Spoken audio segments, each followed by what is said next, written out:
this day, in which both land and sea rejoice, the day which God hath destined for revelation.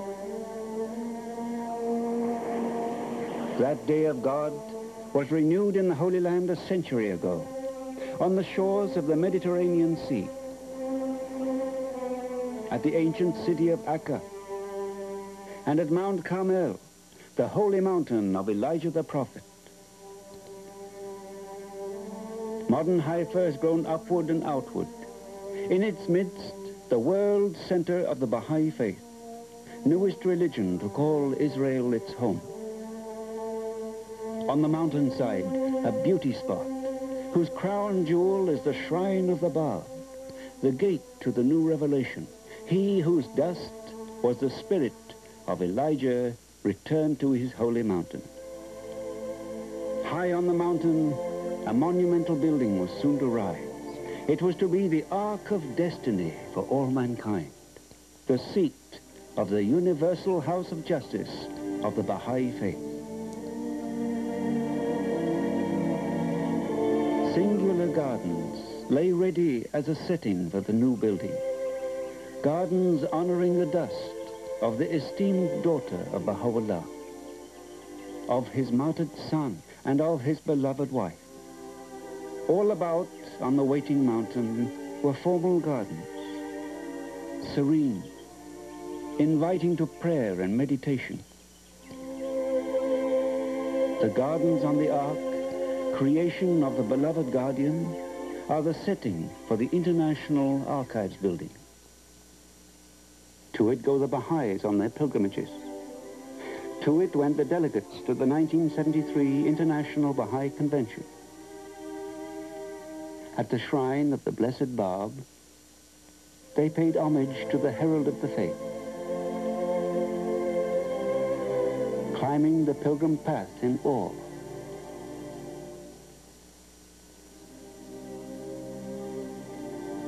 And entering his shrine for solemn prayer. Their prayers were for the future, for the promises of the Supreme Prophet, for his plan of God. For in this hour, they were to dedicate the site for the seat of the Universal House of Justice. At the top of the Ark on the bare mountain slope, there the great building was to stand.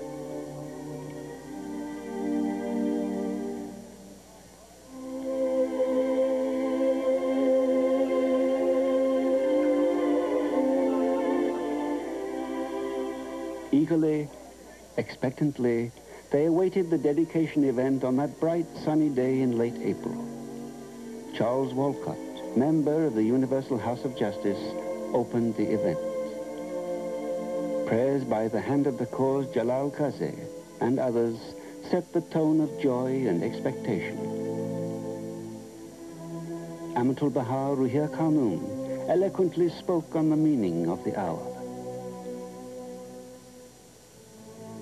As a befitting conclusion, Baha'u'llah's Tablet of Carmel was read by Counselor Betty Reed. Rejoice, for God hath in this day established upon thee his throne, hath made thee the dawning place of his signs, and the dayspring of the evidences of his revelation. All was suffused with joy at this prelude to a great labor of love. For soon would arise a beacon from which would stream guidance for mankind.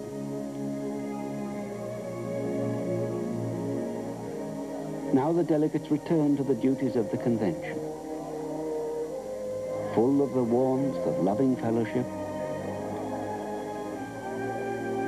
the Baha'is of the world, in the persons of their National Assembly members and councillors, showed themselves to be bright flowers of the human garden, members of the family of man.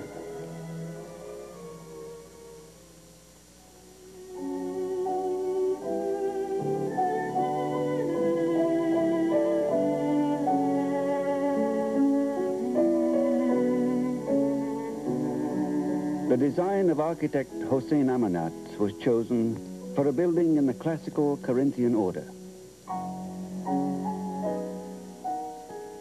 In Iran, his architectural group set to work on a design harmonious with the shrine and the archive building. From early 1973, our team started work on the immense detail needed for the great edifice. We prepared a simple model showing the relationships of the 5 buildings of the Baha'i World Administrative Center, with the seat of the Universal House of Justice highest on the mountain. On each side, there were to be 2 buildings. On the east, the International Teaching Center. On the west, the Center for the Study of the Sacred Text. The International Archives, already built, lay opposite to the future International Baha'i Library. Our north elevation shows a simple classical building in harmony with the archives.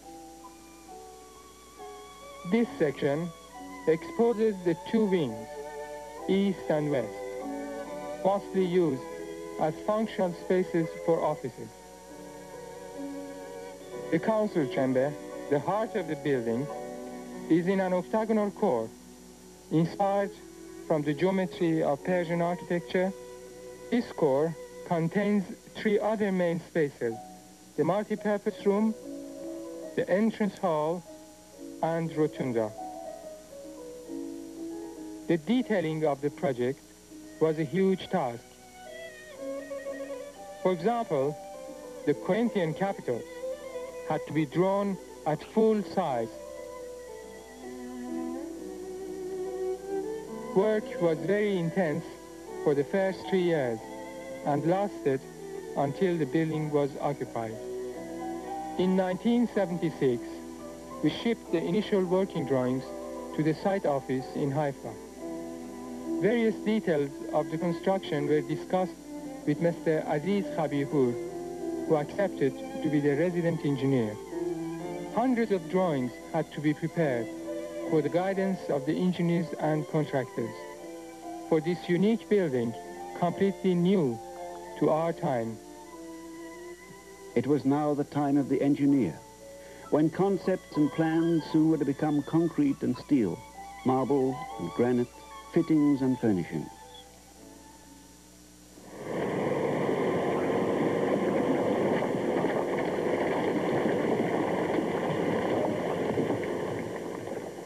In June 1975, cutting into Mt Carmel began.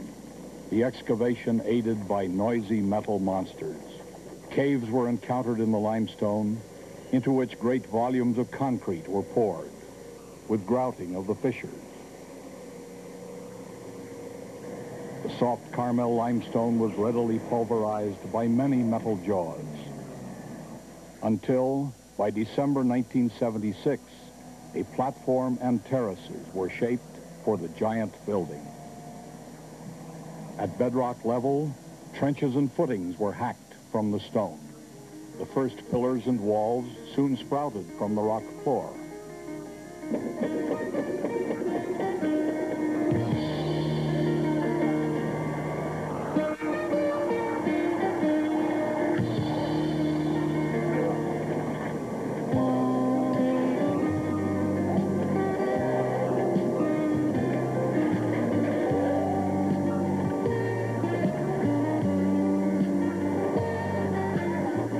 Concrete was poured onto the bedrock, beginning in February 1977.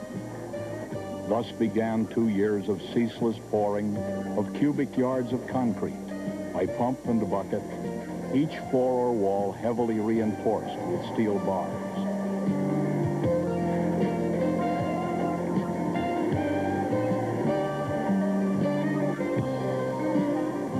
The outer walls and inner pillars began to rise, first shaping the lower basement on its eastern face.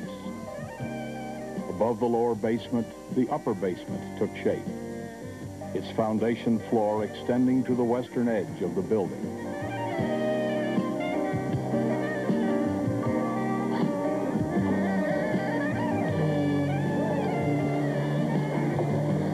The northern wall began to rise, here seen against the mountainside terraces.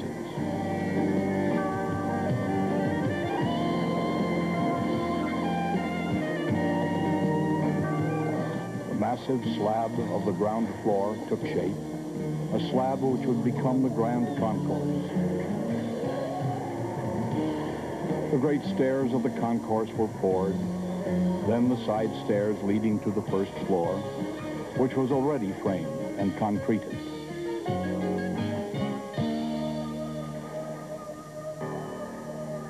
The first floor was marked by the council chamber base, with its waffle slab of white Etong blocks. Massive sheets of concrete were poured for the office spaces, later to be occupied by members of the House of Justice, and soon the second floor was completed.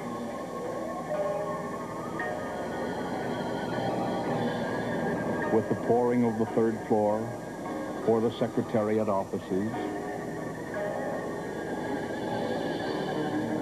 and for the rotunda room of the research department, structural skeleton was essentially complete, requiring only roof and dome.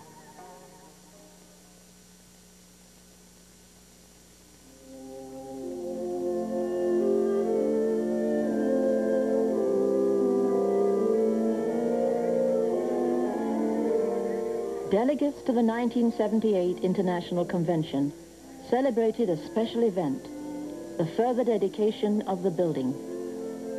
Old friends were everywhere in the great family of Baha'is gathered that Rezwan to witness a landmark occasion. Chairman for the auspicious event was the hand of the cause, Hugo Giaccheri, with Amatul Baha Ruhir Khanum as the principal speaker. The ceremony was officially opened by Dr. Giaccheri, and there was a prayer in Persian, then a prayer in English, and a prayer in Portuguese. Following an introduction by Dr. Giaccheri, in which he pointed out the uniqueness of the event all were witnessing, he invited to the table Miss Ethel Revell, former member of the International Baha'i Council. Ruhir Khanum pointed to the House of Justice as a wellspring of peace for the planet. Now, from this building will emanate the laws of the dispensation of Baha'u'llah. From this source will come the justice that Baha'u'llah speaks of in his writing. A precious casket contained dust from both holy shrines. Climbing the temporary steps of scaffolding, Ruhir Khanum was followed by architect Hossein Amanat carrying the casket, and by resident engineer Aziz Khabipur.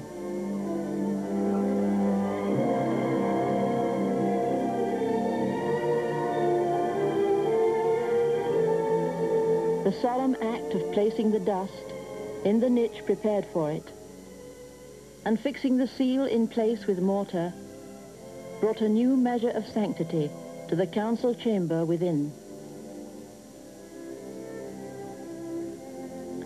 In closing, Dr. Giaccheri called architect Amanat to pay tribute to his devotion, skill, and great labor, and to what he must yet accomplish. There were closing prayers, concluding the event. Ruhir Khanum, escorted by the hand of the cause, Abul Kazem Faizi, departed, freeing the delegates joyously to explore the unfinished interior and happily to continue that lifelong love affair among Baha'is which bursts forth on such momentous occasions.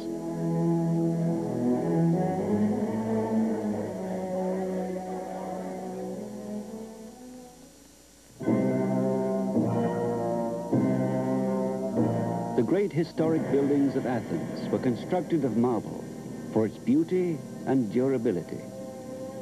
The regal Parthenon of Phidias, grand model of classical Greek architecture, is a heritage of all peoples. Its fluted Doric columns of Pentelicon marble have retained their beauty for 25 centuries.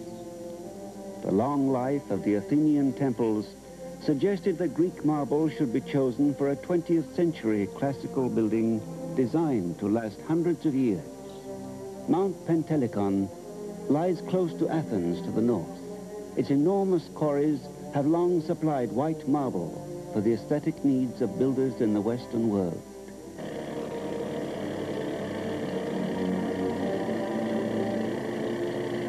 For the new building, the quarrymen cut great blocks of marble from the mountain.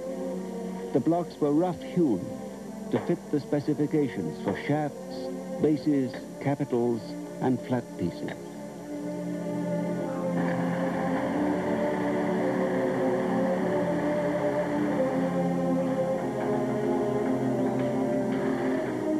The work required a special skill and pride, too, in working with the same marble used by the great Greek sculptors of the past. Block by block, the raw pieces were cut from Mount Pentelicon to be sent by sea to the mountain town of Chiampo in Italy, home of the finest marble artisans. Home, too, of a renowned company which already under the Guardian had supplied marble for the archives building. Each crude stone piece, here the blocks for the pillars, was checked first for its dimensions before it was taken to the shops for carving. Mechanical saws cut the flat plates which became the building's outer garment. Each cutting blade is cooled with streams of water. These carry off marble dust, which otherwise would fill the air, a danger for the workers.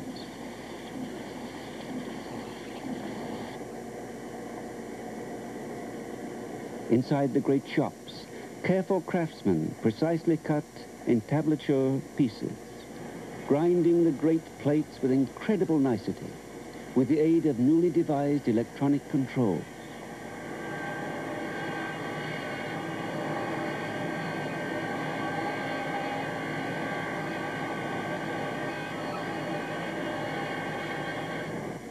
A corner of the cornice is given every loving touch of craftsmanship.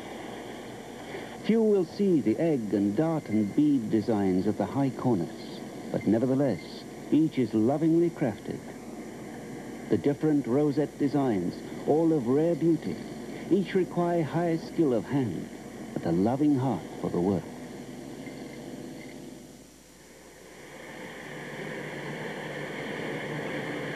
Pillars are cut in the yard. Each block of marble is mechanically turned against a fixed saw blade. A beautiful white cylinder emerges from the rough stone under the vigilant eyes of the workers. Each segment of the shaft is precisely ground, for each piece must have the correct diameter to fit its two partners of a tall column. Pillar is turned to cut the fluting with a burr grinder, thus producing the ancient form of a grooved tree trunk becomes stone.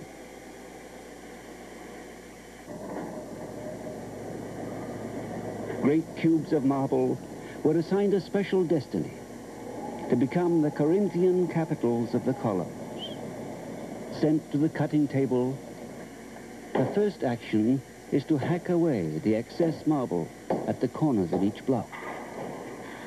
Then, ingenious, computer-controlled, high-speed circular saws shape each capital, mechanically forming its main volumes and contours. The speeding disc saw is cooled with the water, which also washes away the marble dust.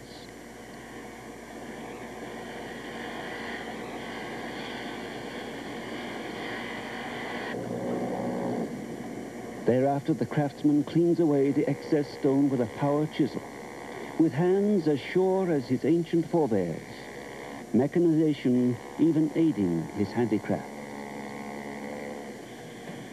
In the shop, the capitals are lovingly sculptured, one by one.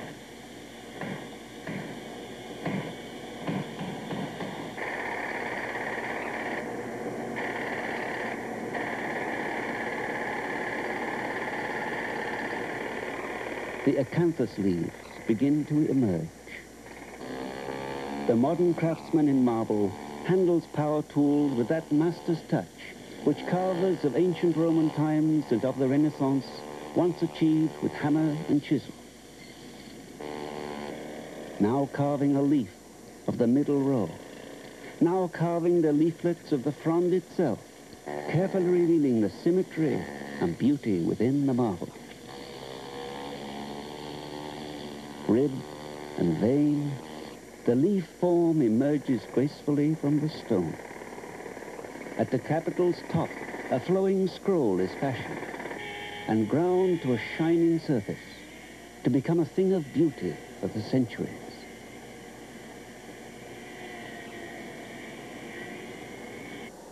To the yard then for inspection, to assure that every piece is perfect, that every pillar section is cut to precise dimension.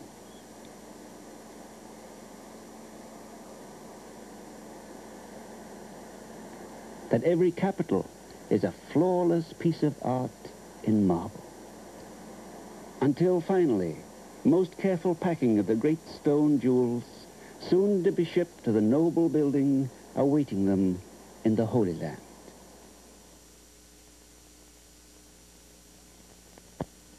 The massive gray concrete walls required the beauty and grace of a marble covering. French craftsmen came to hang the white marble plates from every surface of the exposed outer walls. Soon a luminous skin was created to reflect the bright sun of the Holy Land. The bases of the columns were the first to be placed, each plinth set on the concrete platform, there to await the three shaft pieces. The first shaft segment is carefully swung upward to its base.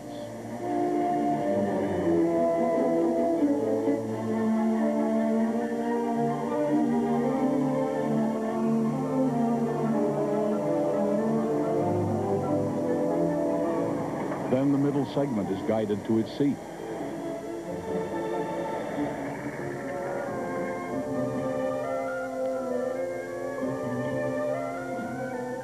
A third segment caps each completed shaft, now awaiting the capitals.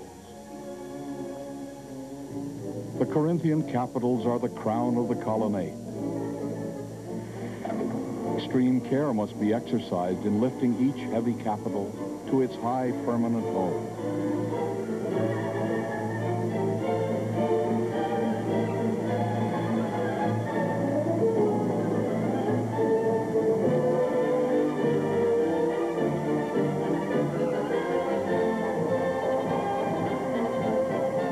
Consistent precision marks the alignment of each capital by the French crew. Ultimately, the array of columns of the colonnade frames the building.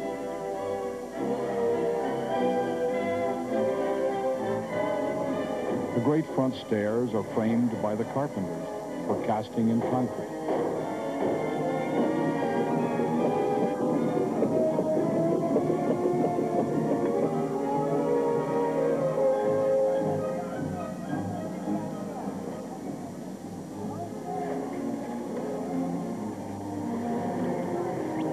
Long marble steps are precisely placed by the French craftsmen.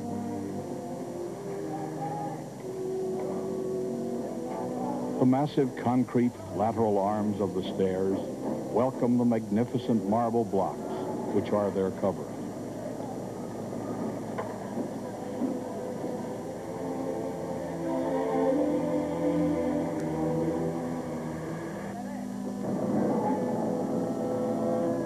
Pouring of the heavy roof slabs is completed on the west and the east.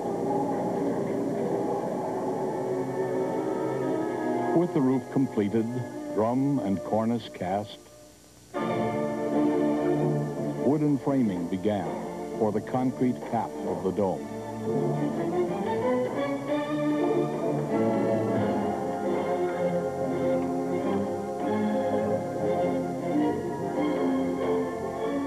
As before, Strong reinforcing steel was embedded in the concrete pouring for the shell.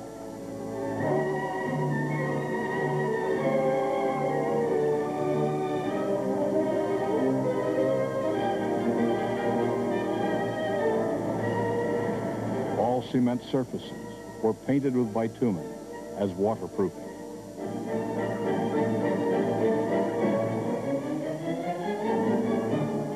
Finally, shining marble was laid upon the dome, up to the completion of the marble ring for the capstone.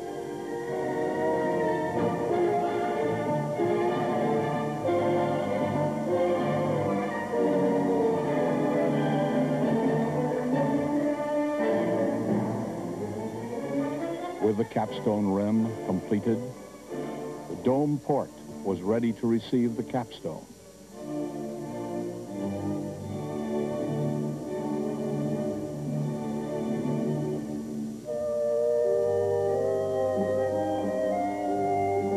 The roof, heavily coated with waterproofing, received a tar felt blanket as a further protection.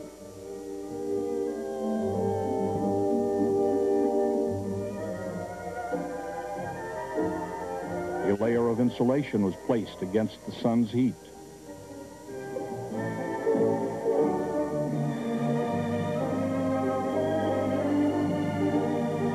Wooden stripping was laid for a roof tile covering,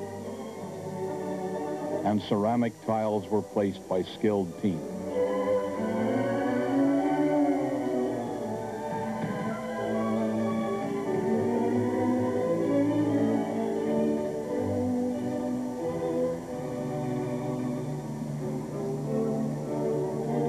After 10 years of planning and construction by Persians, Jews and Arabs, Frenchmen and Italians, Americans, New Zealanders, and a legion of others, and through contributions by persons from the whole Baha'i world, the great building stood ready for its occupants.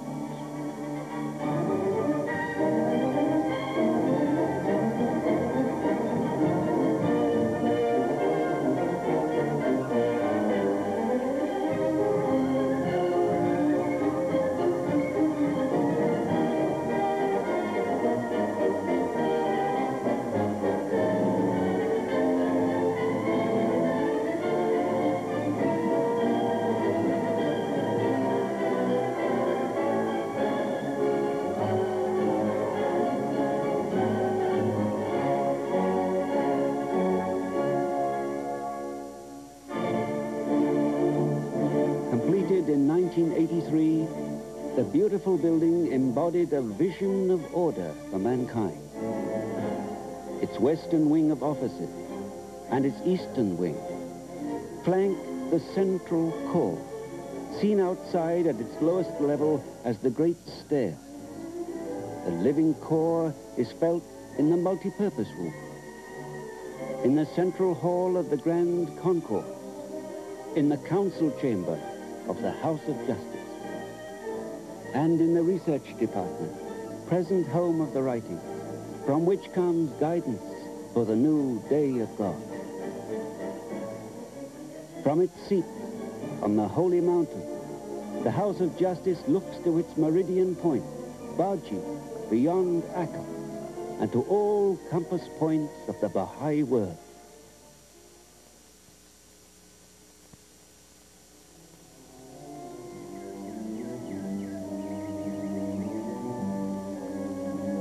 With the dawn of each new day on the holy mountain, the living building warmly receives its Baha'i workers. First are the construction staff, the gardeners, the engineers of the power services, those who make the building work and preserve its physical health.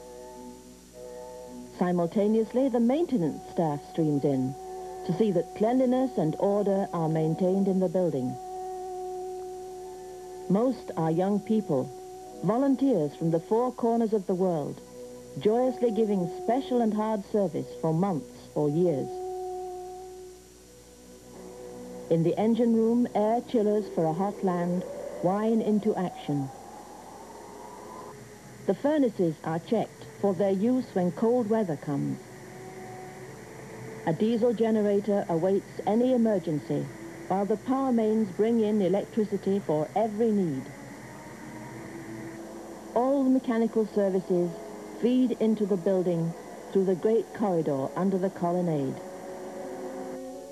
Soon arrives the office staff, flowing into the staff doorway at the lower basement, each morning feeling afresh the honor of serving in this hallowed building.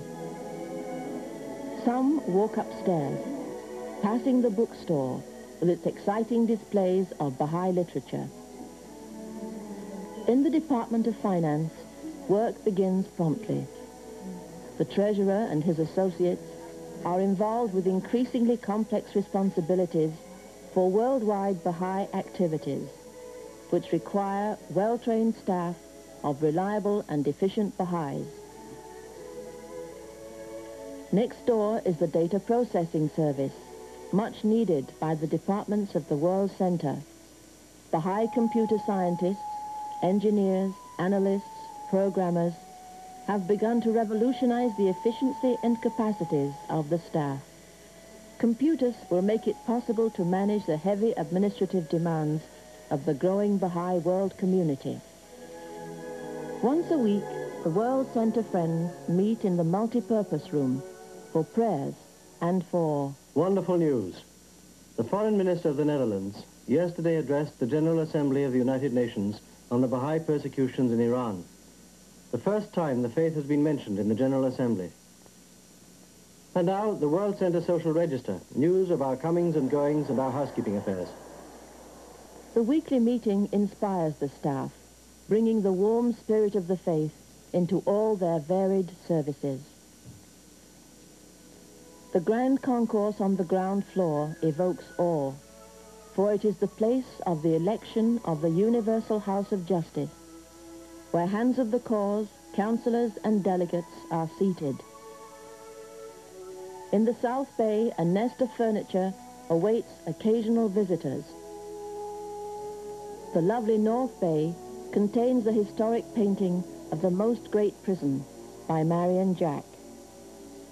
Looking to the western wing and the banquet room doorway, a Chinese table and tapestry present a simple, elegant decor.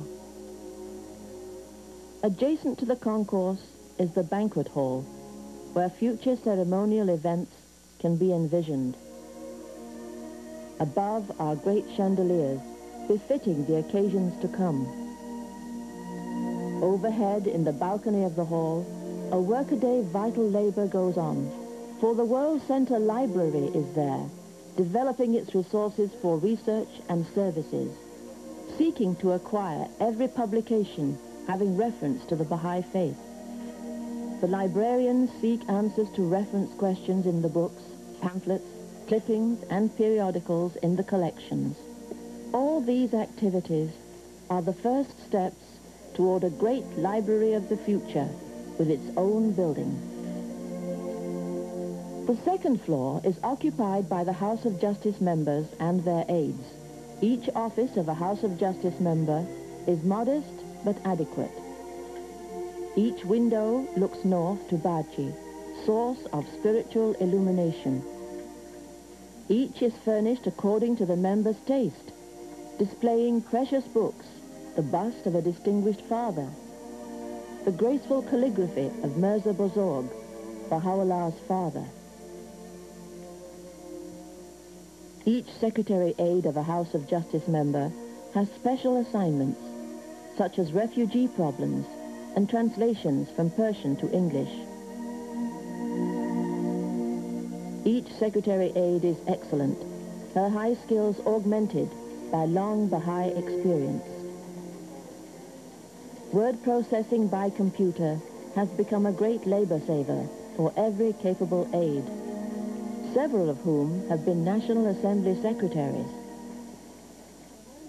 The heart of World Center communication with the Baha'i community is the Secretariat. Here, the pool of workers who turn out hundreds of messages each day, an ever larger number of which are sent by telex.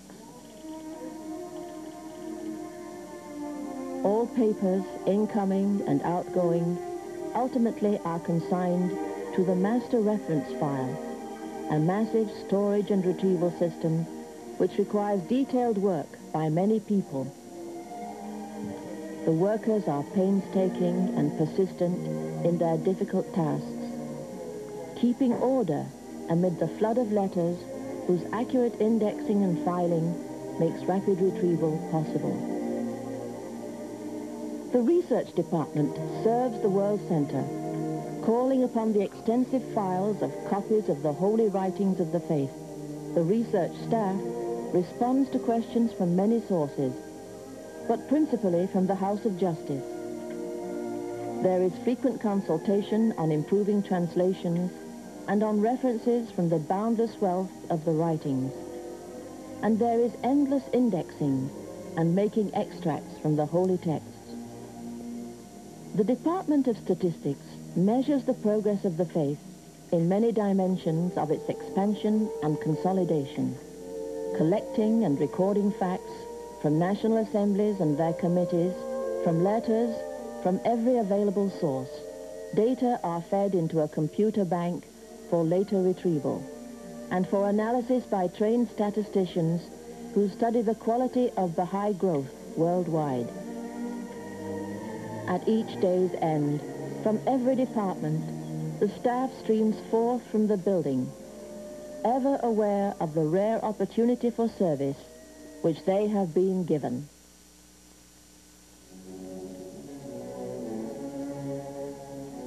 When pilgrims arrived from the far corners of the world, and fresh from the spiritual fulfillment of visits to the shrines, they enter the gateway to the heartland of the Baha'i administration. Coming up the northern stairway, or walking the eastern roadway to the great stairs, they approach another high point of their spiritual homecoming. The pilgrims converge at the stairs. Here, at this wondrous spot, passing through the great doorway, they look above to the nerve center of their faith, the council chamber of the Universal House of Justice, and to the greatest name on its lintel. The grand concourse is a welcoming, warm presence, pregnant also with spirit and echoing with the election of the House of Justice held in this very spot. For each pilgrim group, the anticipated meeting with the House of Justice is a welcome to their spiritual home. Quietly the pilgrims converse, learning more about each other, fellow members of their family of the world community. Some are distinguished servants of the cause. All are workers in the Baha'i World Society, each awaiting the coming of the House of Justice, the supreme governing body of the faith of Baha'u'llah. In the presence of the Master, the sheltering branch, the spiritual reality of the House of Justice is evoked in its council chamber.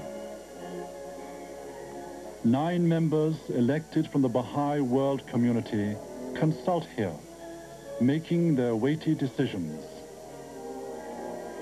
with the beloved guardian's eagle reminding them of his guidance. They confidently consult while relying on the promise of divine assistance. The House of Justice looks always to Baji beyond Akka, where lies the dust of Baha'u'llah, supreme messenger of God for this day.